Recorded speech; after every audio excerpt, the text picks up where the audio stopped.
viwango vya usafi wa kibinafsi ni vipi? Viwango vya usafi vya kibinafsi vinarejea mazoea na mazoea tunayofuata ili kujiweka safi, wenye afya nzuri na wenye kupendeza. Usafi wa kujitunza huruhusu watunza nyumba kutekeleza majukumu yao kwa ufanisi na kuunda mazingira salama na ya kupendeza kwa kila mtu anayehudumia. Usafi mbaya wa kibinafsi unarejea kutodumisha usafi sahihi wa mwili wako, mavazi na mazingira. Inawezekana kusababisha harufu mbaya, magonjwa na kuenea vijidudu na bakteria kwa wengine.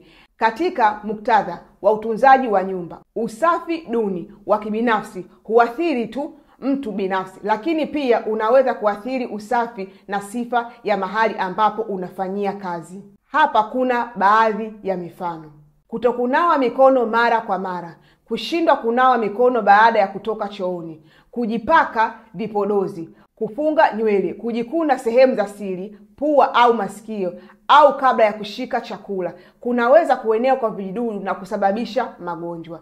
Miili yetu ni michafu sana. Kunawa mikono mara kwa mara ni muhimu sana. Kuvaa nguo chafu au sare, kutumia tena nguo chafu au kutokuwa na sare kwa mara kunaweza kuunda harufu mbaya ya kueneza bakteria. Katika hali ya hewa ya joto, vaa au fulani ya deodorant kwa kufanya kazi na mtu ambaye ana harufu mbaya, au kama ana jasho linaweza kuwa ni vigumu sana. Kupuuza utunzaji wa kimsingi, kutokuoga, kupiga mswaki au kutokukata kucha mara kwa mara kunaweza kusababisha maambukizi na usumbufu, na hivyo kufanya iwe vigumu kuwasiliana na wageni au wafanyakazi wenzako wa kitaaluma. Usiwahi kutafuna bigijii unapozungumza na wateja au wageni. Hii ni uprofessionali sana.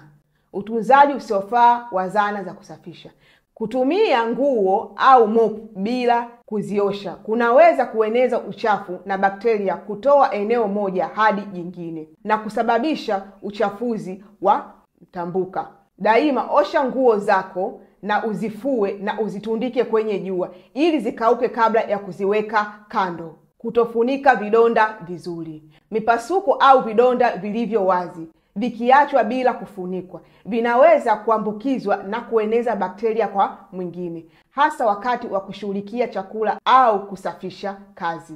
Funika vidonda vyako vilivyo wazi kwa kutumia bandeji isiyo na maji. Kudumisha usafi wa kibinafsi ni muhimu katika utunzaji wa nyumba kwa kuwa una jukumu la kuhakikisha mazingira safi na salama.